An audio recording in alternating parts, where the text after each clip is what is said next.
Eu me chamo Anderson Jansen, sou professor de Geografia do Brasil, do curso RA Educação. Hoje vou ministrar para vocês Matriz Energética do Brasil. Então vamos lá. E primeiramente a gente tem que ter um entendimento do que é Matriz Energética do Brasil e saber diferenciar da Matriz Elétrica do Brasil, porque confunde. Então, quando a gente vê nos telejornais falando-se muito sobre problemas que ocorrem com a parte elétrica do Brasil, em sistemas elétricos, a gente acaba achando que a matriz energética ela está diretamente relacionada à matriz elétrica.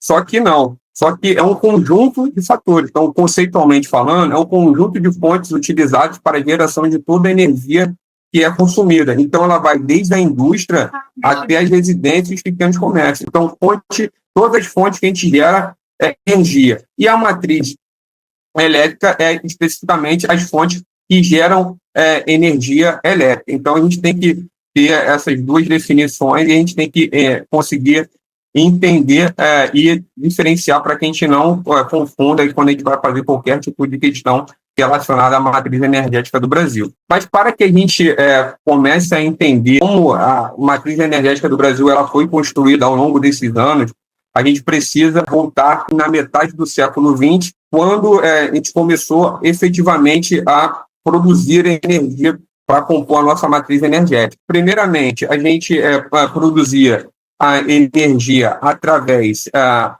lenha, ao carvão vegetal, e nesse período, na primeira metade do século XX, a gente consumia 70% da nossa energia era através da lenha, do carvão vegetal.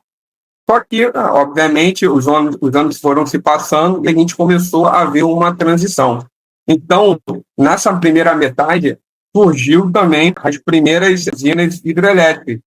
E elas foram construídas em algumas regiões do nosso território, principalmente na região de São Paulo e Minas Gerais.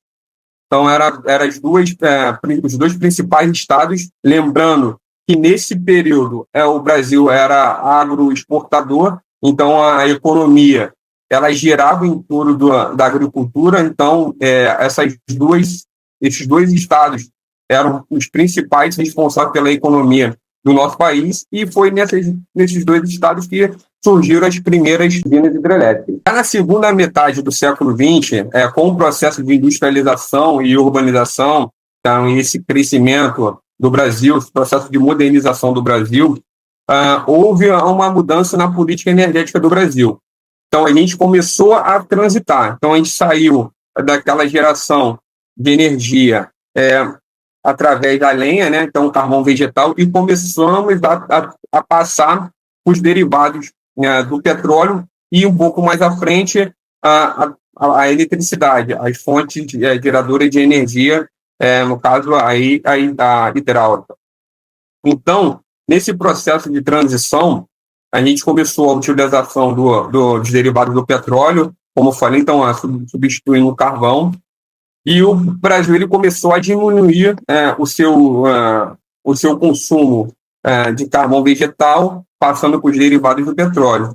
E com isso, passando as décadas, e até a gente começar a utilizar as fontes renováveis, como fontes hidráulicas e também as biomassas, entre outras. Então, hoje a gente utiliza também a eólica, a energia solar. Eu apresento para vocês, e eu falei que a gente veio nesse processo de transição energética, então, os dois conceitos de fontes energéticas. Então, a gente tem as fontes renováveis e as fontes não renováveis, certo? Então, a definição de fontes renováveis, o que vem a ser fontes renováveis? São elementos que possuem rápida capacidade de reposição na natureza. Então, eu dei alguns exemplos. Então, falei da água, falei da radiação solar, dos ventos, da biomassa, da maré e do calor interno da Terra. Os exemplos que eu apresentei para vocês, a gente pode, no Brasil, utiliza-se muito a água, a radiação solar, os ventos, a biomassa. Então, esses são os principais geradores quando a gente se fala de fontes renováveis no Brasil. E tem os não renováveis. que são, na sua definição, os elementos que não se regeneram rapidamente na natureza. Então, demora um processo de transição. Então, na primeira metade, o Brasil ele era dependente do carvão vegetal da lenha. 70% do consumo energético do Brasil vinha da lenha. Depois, ele foi transferindo essa dependência da lenha e começou a ficar dependente dos derivados do petróleo. Então, o Brasil ele importava muito petróleo do Oriente Médio. O petróleo, naquela época, até a primeira crise, o petróleo ele era muito barato. Então, o Brasil ele importava sem nenhum problema e até então estava tudo ok. Mas quando tem essa primeira crise e depois a segunda crise, o governo brasileiro ele começa a pensar em o que eu tenho que fazer? Um plano B. Então, ele começa a sair da dependência do petróleo, dos derivados do petróleo, e começa, assim, a utilizar as fontes renováveis. Nesse caso, entra aí as usinas hidrelétricas, que a gente vai falar um pouco mais à frente. Ok? Na década de 90, a Petrobras ela perde o seu monopólio. Então, em 53, ela surge tendo o seu monopólio. Na década de 60, 70, ela perde esse monopólio do petróleo, então há investimento estrangeiro na extração, o governo incentiva investimentos estrangeiros para extração, né, do petróleo, e no final da década de, e no final da década de 80, o que ocorre? Com o fim ali da a Constituição de 88, né, o Brasil ele retorna a Petrobras ter o monopólio da extração do petróleo, né, do setor petrolífero. Década de 90, com o governo de Fernando Henrique, há aquele processo de privatizações. Então, ocorre a privatização da Petrobras, porém, o governo brasileiro ele é o sócio majoritário, ele fica sendo sócio majoritário. Em 97, cria-se a Agência Nacional do Petróleo. Então, a Agência Nacional do Petróleo, um órgão regulador. Então, um órgão de regulador justamente para controlar todo o setor petrolífero brasileiro, como eu falei, tanto na extração, na distribuição, no refino do petróleo. Na década de 2000, o Brasil ele se torna autossuficiente no petróleo. Então, por essa autossuficiência, ela vem da onde? Ela vem do achado, né, das bacias petrolíferas da bacia de Campos. Então, o Brasil ele encontra uma grande reserva de petróleo na bacia de Campos, e isso faz com que o Brasil ele fique autossuficiente. Essa autossuficiência do Brasil, a gente tem que ficar muito atento quando se fala em autossuficiência. O Brasil ele continua sendo um grande importador de petróleo. O Brasil ele importa o petróleo mais leve e o petróleo que a gente tem no nosso território é um petróleo mais pesado. Então, o Brasil ele é autossuficiente na produção do petróleo, na extração do petróleo, mas ele exporta esse petróleo pesado e importa o petróleo mais leve. Então, e o petróleo mais leve, ele leva para as refinarias e aí tem todo o processo de produção e depois de distribuição desse petróleo, tá? Mas, obviamente, a gente é autossuficiente. Por essa autossuficiência, o Brasil ele acaba no balanço de exportação e importação, o Brasil ele fica equilibrado ali, tá ok? Agora, passando para outra fonte não renovável, então eu abordei primeiramente o petróleo, né, falando dos derivados do petróleo, e agora eu estou falando do gás natural. Então, quando a gente encontra na década de 2000, na bacia de Campos, grandes reservas de petróleo, a gente encontra também, toda vez que a gente encontra petróleo, a gente vai encontrar gás natural. E isso faz com que as taxas de crescimento na participação na matriz energética do Brasil com gás natural, ela aumenta.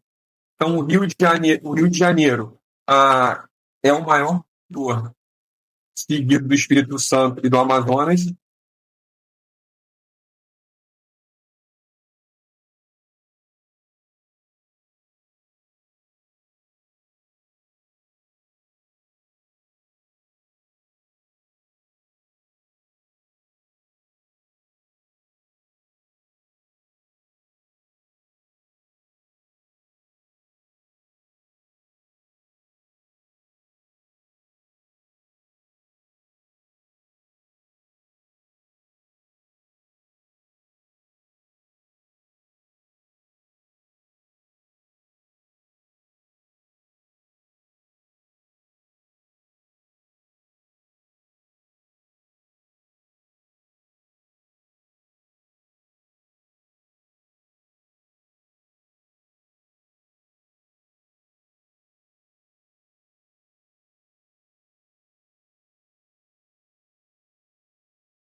maior produtor, seguido do Espírito Santo e do Amazonas, em virtude justamente da Bacia de Campos. Então, a Bacia de Campos está localizada ali no Rio de Janeiro, só uma parte no Rio de Janeiro, mas ela estende para o Espírito Santo e estende para São Paulo também. Então, utiliza-se muito o gás natural agora nessa matriz energética do Brasil, tá ok? Então, o gás natural vem substituir os derivados do petróleo, como o GLP.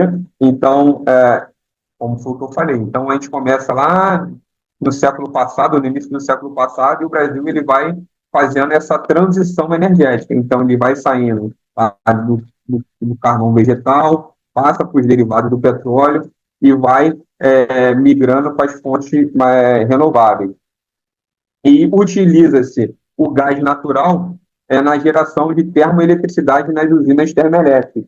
Então, mais para frente, a gente vai entender a importância das termoelétricas na matriz energética do Brasil, né? E o gás natural tendo sua importância nessa matéria, essa matéria-prima na utilização das usinas termoelétricas. Então, a outra fonte não renovável, o carvão mineral. Então, o carvão mineral ele é encontrado basicamente na região sul do país. Então, a gente tem o estado do Rio Grande do Sul e Santa Catarina, então os dois estados que concentram ali a maior quantidade de carvão mineral no Brasil. Só que a gente tem um senão, o carvão de baixa qualidade, então o potencial calorífico dele é baixo. Então, faz com que a gente tenha a necessidade de importar. Então, a gente importa 70% do carvão consumido no Brasil, a gente importa da Argentina e de outros países, tá? Esse carvão mineral, ele é utilizado nas usinas siderúrgicas, nas termoelétricas e nas indústrias de celulose, cerâmica, cimento e carboquímica. Todas essas indústrias relacionadas à indústria de base, né? Então, na siderúrgica.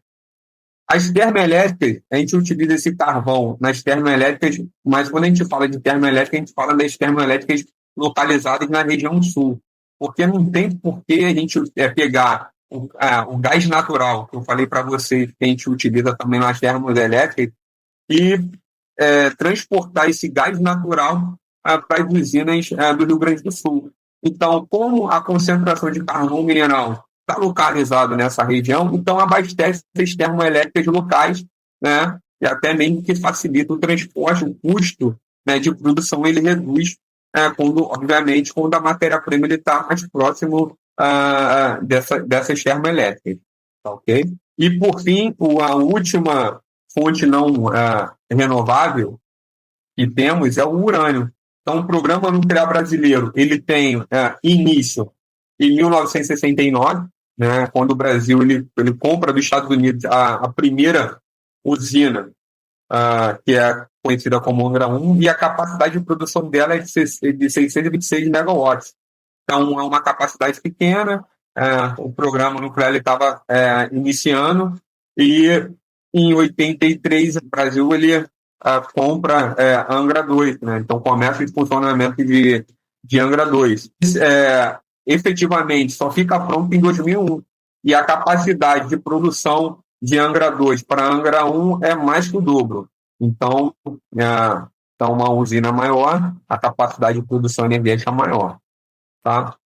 O Brasil está construindo Angra 3. Então, Angra 3 ele está em processo de construção. As obras não foram finalizadas por problemas políticos e ambientais também, então ela foi embargada diversas vezes. Então, Angra 3 ele não está concluída. Então, ele não está produzindo energia, mas a capacidade de produção, quando ela estiver concluída, é de a mesma capacidade de Angra 2, tá? Então, quando a gente se fala de programa nuclear brasileiro, então a gente tem que ter em mente as duas usinas que produzem energia. Então, Angra 1 e Angra 2. Então, essas duas que abastecem a produção nacional de energia. Então, elas que estão alimentando a matriz energética do Brasil. Só que a gente percebe que o percentual de produção é muito baixo. Então, em comparação a toda a matriz energética do Brasil, é muito pequena. O estado que mais consome essa energia provida, né, das usinas Angra 1 e Angra 2 é o Rio de Janeiro. Então, o Rio de Janeiro é o principal estado consumidor dessa fonte de energia. Angra, o Programa Nuclear Brasileiro, e tem que também salientar e ter esse conhecimento, que ele foi construído na região de Angra dos Reis, no sul do estado do Rio de Janeiro, por quê? Obviamente, estrategicamente, porque as duas principais regiões, dos dois principais estados do Brasil Rio e São Paulo. Então, ela fica entre os dois estados. Isso, obviamente, isso daí é estratégia para até mesmo para resguardar esses dois estados importantes economicamente falando, tá? Então, basicamente, quando se fala de fontes renováveis, a gente fala no Brasil de petróleo, fala de gás natural, fala de carvão mineral e fala de urânio. Então, basicamente, são essas fontes não renováveis que o Brasil utiliza para a sua produção de energia. Tá ok? Então, agora, falando das fontes renováveis, eu vou, nos mesmos moldes que eu falei com vocês sobre os não renováveis, eu vou falar das fontes renováveis. Então, eu vou concentrar agora falando da hidráulica, então, tudo que é produzido através da água, né? Então, o Brasil conta com mais de 2.608 usinas de produção de energia elétrica em operação, com a capacidade de mais de 117 mil megawatts. Então, a gente pode observar que as usinas hidrelétricas são muito importantes nessa matriz energética do Brasil como um todo. Ok? Na década de 60, tem a criação da Eletrobras. Então, quando se fala década de 60, a gente tem que lembrar que o Brasil está naquele processo de industrialização, de urbanização, esse crescimento populacional. Então, as pessoas saindo das zonas rurais e indo para os centros urbanos, e com isso, o que ocasiona essa migração? O aumento do consumo de energia. Então, a cada ano que passava, o Brasil consumia mais energia. Então, o Brasil ele precisou ter um olhar mais carinhoso para essa produção de energia. Então, para a matriz energética, o Brasil começou a ter que mudar sua política energética. E com a crise de 70, né, ali na década de 70, do petróleo, então, aqueles dois momentos que a gente teve, 73 e 79, começa a se olhar com maior carinho para uma nova matriz energética, uma nova fonte geradora de energia e as construções das grandes usinas na década de 80. Então, a gente tem a construção de Itaipu, que fica na região sul do nosso país, a usina de Balbina, que fica no norte, Tucuruí e Sobradinho, né? Tucuruí e Balbina na região norte e Sobradinho na região nordeste. Tá ok?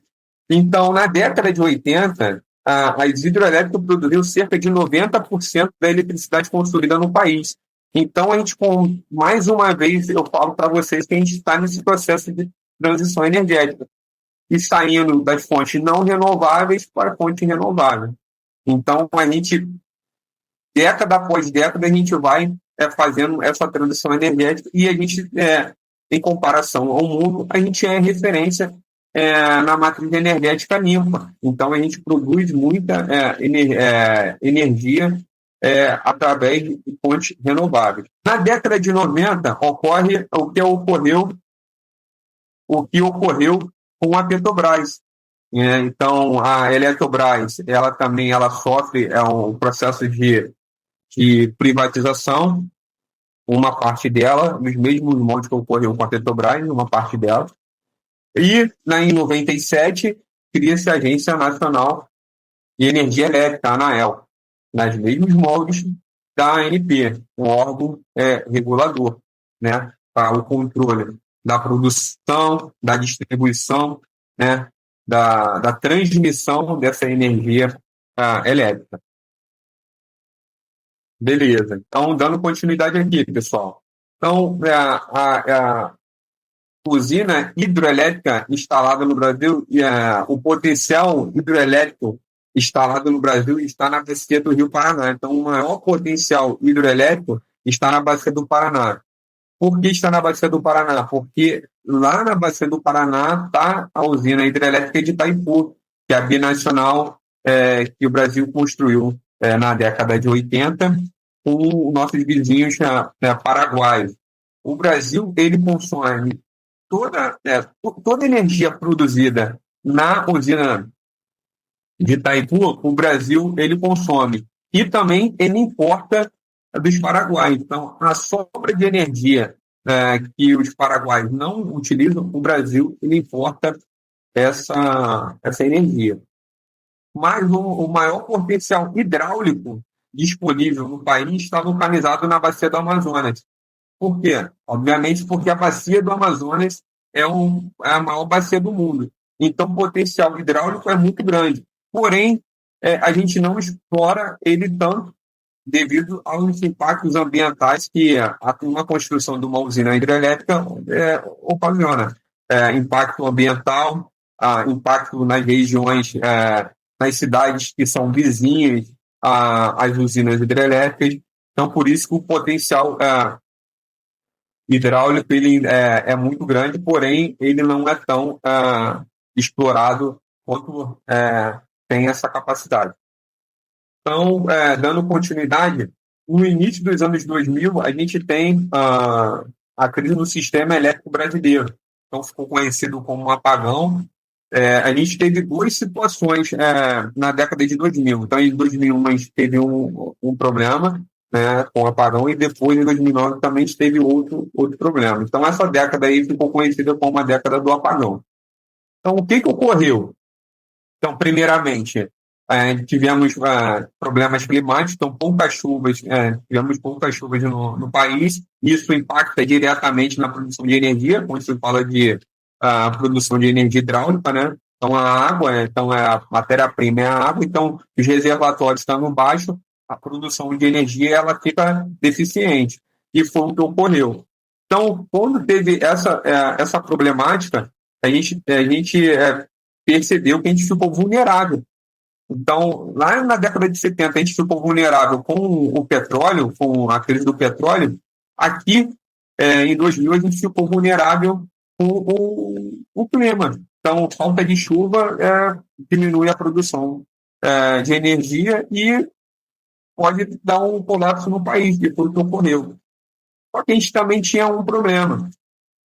Além de ter esse problema de poucas chuvas, o nosso sistema não era integrado. Então, a gente tem dois sistemas, na época tinha dois sistemas distintos, o sistema de abastecimento do Sul e o sistema de abastecimento do Norte. Então, esses sistemas eles não se falavam. Então, com a crise de 2000, mais uma vez, o governo ele precisou ter que melhorar o seu processo de distribuição de energia. Então, é aí que surge o Sistema Integrado Nacional. Então, era para interligar o sistema do Sul com o sistema do Norte. E aí que surge o incentivo à instalação das usinas termoelétricas. Então, principalmente localizadas próximas aos gasodutos. Então, a gente consegue observar que no início da década de 2000, a gente encontra uma bacia gigantesca de petróleo, que é a bacia de Campos. A gente tem a produção de gás natural. Obviamente que a gente importa também o gás natural vindo da Bolívia. E com essa crise que ocorreu em 2000, então o sistema elétrico do Brasil ficou meio em crise e, obviamente, em virtude desse apagão. Então, há incentivo às usinas termoelétricas e, obviamente, elas são construídas próximo aos gasodutos. E Com isso, o Brasil também ele interliga o sistema do Sul com o sistema do Norte. Então, hoje, a gente tem a certeza e a gente sabe que o sistema brasileiro ele está integrado. Então, caso tenha alguma pane elétrica na região norte, esse sistema ele é integrado, o que é produzido no sul, ele consegue ser transferido para o norte e vice-versa. Tá ok? Beleza. Outra fonte renovável que o Brasil também utiliza muito é a biomassa. Então, quando eu coloquei biomassa barra biocombustível, é que através da biomassa a gente produz o biocombustível. Tá ok? Então, os biocombustíveis são os derivados da biomassa, como cana-de-açúcar ou oleaginosas, madeira e outros materiais. Quando eu falo oleaginosas, eu falo da palma, eu falo da mamona, eu falo do óleo de dendê. Tá ok? Então, os mais utilizados são o etanol, que é o álcool da cana, no caso brasileiro, e o biodiesel, que vem da palma, que vem da mamona. Tá ok? Uma informação que a gente tem que ter é que o Brasil ele é o segundo maior produtor de biocombustível do mundo, ficando atrás somente dos Estados Unidos. Tá? E a nossa tecnologia na produção de biocombustível é referência no mundo. Então, a gente exporta para a União Europeia, muitos países da União Europeia é, é, têm a nossa tecnologia na produção de biocombustível. Tá? E isso daí é importante, né? Então, o Brasil, por ser um país continental, ainda a gente tem grandes áreas agricultáveis que a gente pode produzir essas plantas, né, para produção de biomassa, de biocombustível, né, e isso faz com que o Brasil não fique deficitário até na produção de cana-de-açúcar para a produção de açúcar. Então, como a gente tem áreas extensas, a gente consegue equilibrar essa produção de biocombustível com a produção de açúcar, né, essa commodity chamada açúcar. Tá?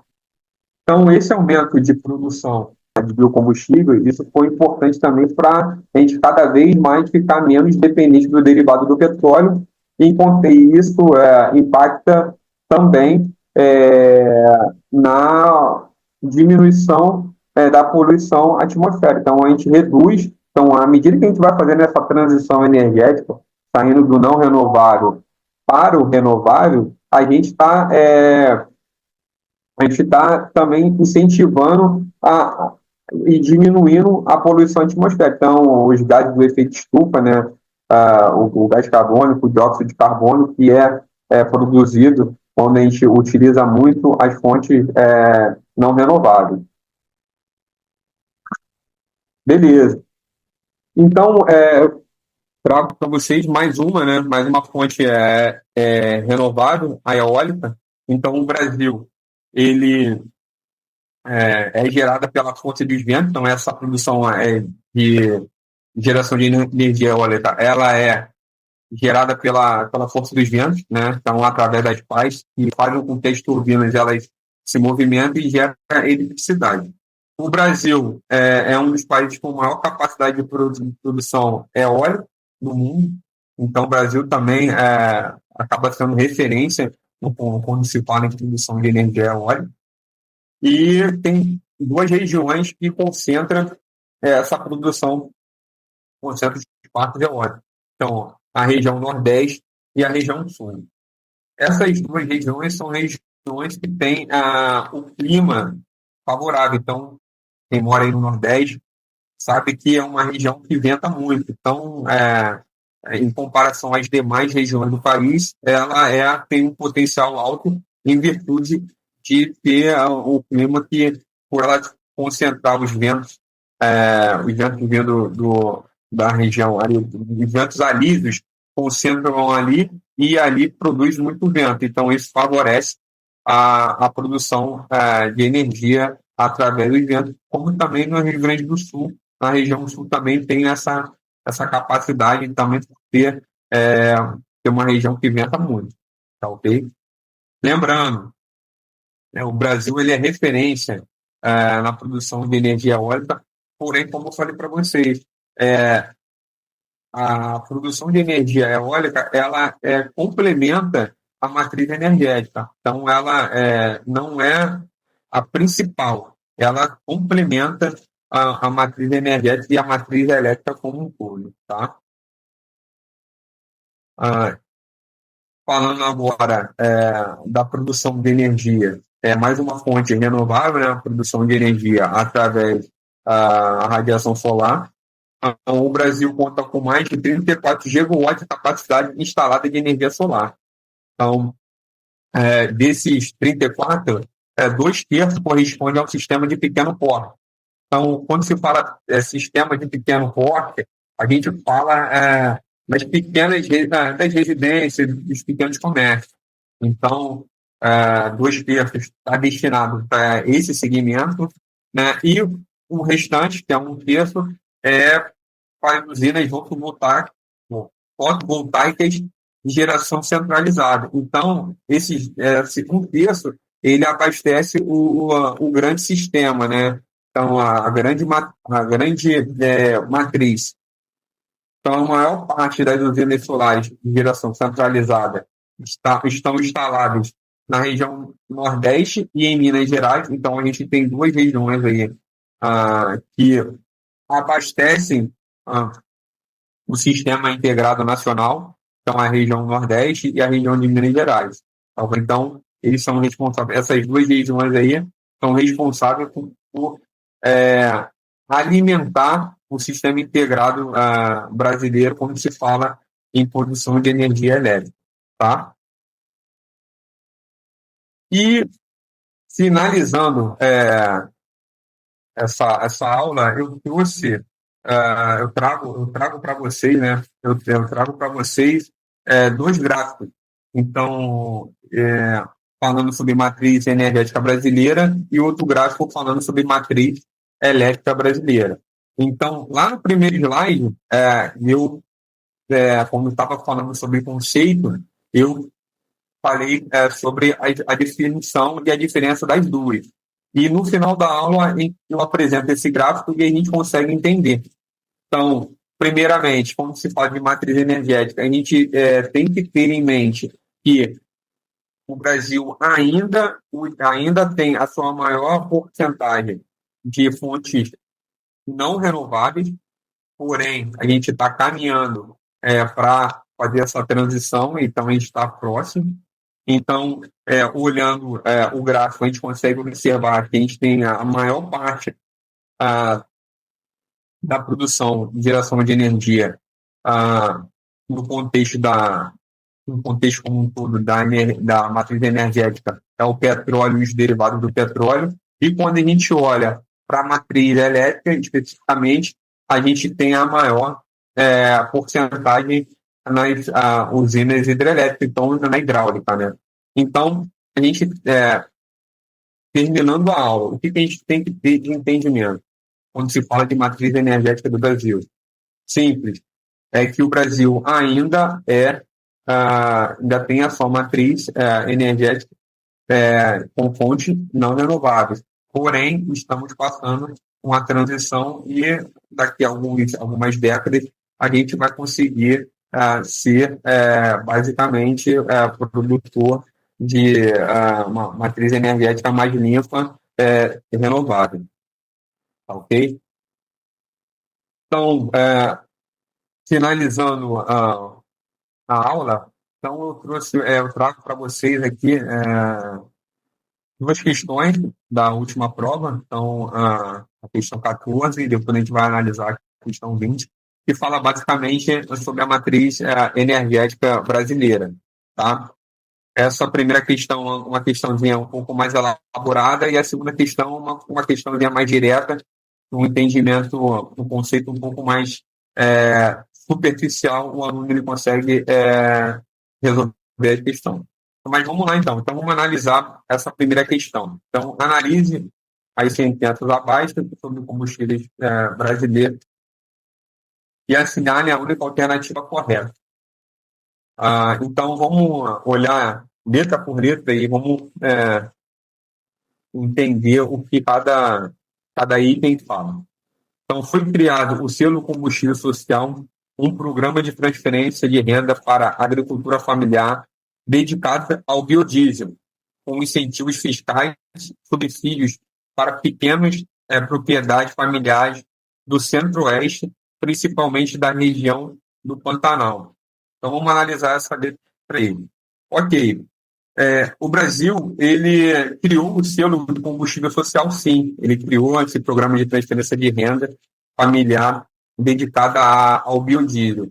Porém, não foi para a região do Centro-Oeste, mas sim para a região do Norte e para a região Nordeste. Então, os pequenos produtores da região Norte e da região Nordeste. Então, com isso, com essa informação, a gente observa que essa letra ela está equivocada, ela está errada. Analisando a letra B, o Brasil cultiva várias espécies de plantas oleaginosas que podem ser usadas na produção de biodiesel, com destaque para mamona, palma-dendê, girassol, babaçu, soja e algodão, além de ser o maior produtor mundial de etanol, estando à frente dos Estados Unidos. Então, eu lembro que eu falei para vocês que o Brasil, ele produz o biodiesel, ele é referência na produção do biodiesel, ele utiliza a mamona, a palma, girassol, babaçu, soja, enfim, para a produção do biodiesel. O Brasil, ele produz, ele é referência na produção do biodiesel, sim, porém, ele fica atrás dos Estados Unidos. Então, ele não é o primeiro, ele não é o maior, ele é o segundo. Então, ele fica atrás dos Estados Unidos. Então, com isso, essa letra também está errada. Vamos analisar a letra C. Então, o Programa Nacional do Álcool, ProAlcool, foi criado em 2003 para atender ao lançamento dos veículos biocombustível ou flex, que funcionavam tanto com etanol como gasolina, ou que ambos misturados, havendo impulso à produção desse biocombustível no país. O Programa Nacional do ProAlcool, ele existe, porém, ele não foi criado em 2003, mas sim na década de 70. Então, naquele processo de transição energética, aquele processo de deixar de ser dependente dos derivados do petróleo, incentiva a construção das usinas hidrelétricas, como também a utilização da biomassa como fonte geradora de energia. E o programa ele surge aí, tá ok? Então, essa informação ela está errada em virtude do ano ali ter criado não em 2003, mas na década de 70. A utilização do biodiesel no mercado brasileiro foi regulamentado pela Lei 11.097 de 2005, com o intuito que instituiu a obrigatoriedade da mistura do produto ao diesel de petróleo, em percentuais crescentes. Em 2013, 5%, meta alcançada já em 2009. 6% em julho de 2014, 7% em novembro do mesmo ano. Todavia, em março de 2018, foi sancionada nova lei que diminuiu a mistura para 5%, para atender às demandas de sustentabilidade ambiental. Então, vamos analisar essa letra aí. Essa letra aí é um pouco mais complexa, porque tem muita informação. Então, vamos lá. Essa lei, essa lei foi realmente foi regulamentada em 2005. Em 2013, 5% da meta, 5% foi alcançado já em 2019, realmente. Só que em 2018 foi sancionada uma lei que não diminuía a mistura para 5%, mas que essa mistura tinha que ser de 25% na composição da gasolina. E essa lei se perdura até hoje. Então, quando se produz A gasolina hoje no nosso país tem que ter obrigatoriamente 25% de etanol. Então, é justamente para que esse combustível que é derivado do petróleo ele seja menos poluente. Então, não diminuiu a mistura, mas sim aumentou a mistura em 25%. Então, diante dessas informações, essa letra está errada. E acabou que a gente ficou com a letra E, por eliminação, a gente fica com a letra E como a resposta correta. Mas eu vou ler aqui para a gente também debater ela.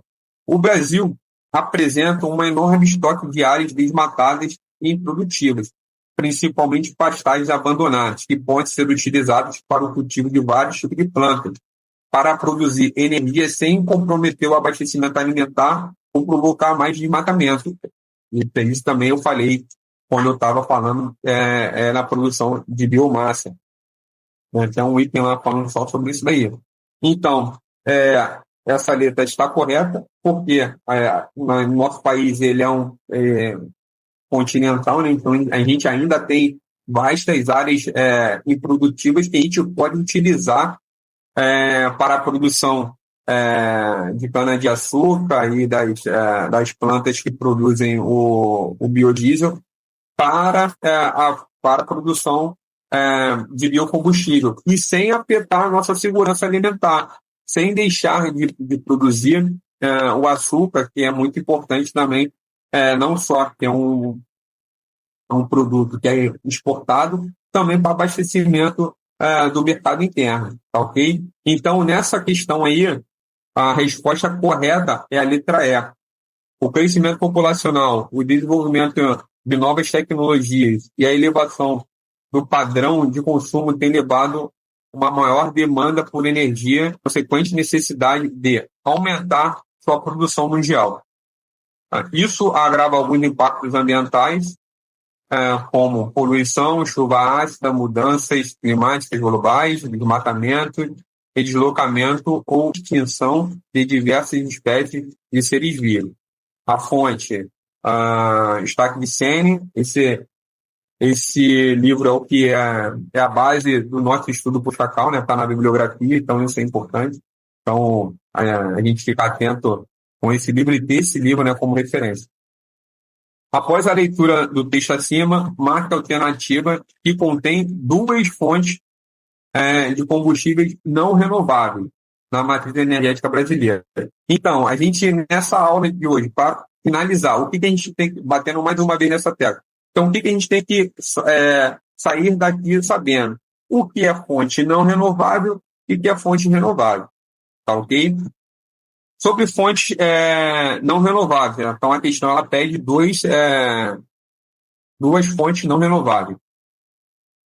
Duas fontes de combustível não renovável. Então, vamos analisar a letra A. Então, petróleo e biodiesel. Então, petróleo é uma fonte não renovável e o biodiesel é uma fonte renovável. Então, letra A já não pode ser. Letra B, carvão mineral. Está dentro daquele rol de fontes não renováveis. Ok. E o gás natural? Mesma coisa, está dentro daquele rol de não renovável. Então, quando a gente fala em gás natural, a gente já associa com petróleo. Quando a gente acha petróleo, sempre vai ter com gás natural, sempre está daquela mesma região que é encontrado petróleo. Então, a princípio, a letra B ela está correta. Mas vamos analisar as demais letras. Letra C, biodiesel, não renovável. E gás natural, não renovável. Então, ele quer duas não renováveis. Letra D, etanol, renovável. E petróleo, não renovável. Repetindo, ele quer duas fontes não renováveis. E a letra E, carvão mineral, que é não renovável, e o etanol, que é renovável. Então, só restou para a gente a letra B, carvão mineral e gás natural. Beleza? Dessas duas questões eu encerro a aula, né? Então, até mais aí.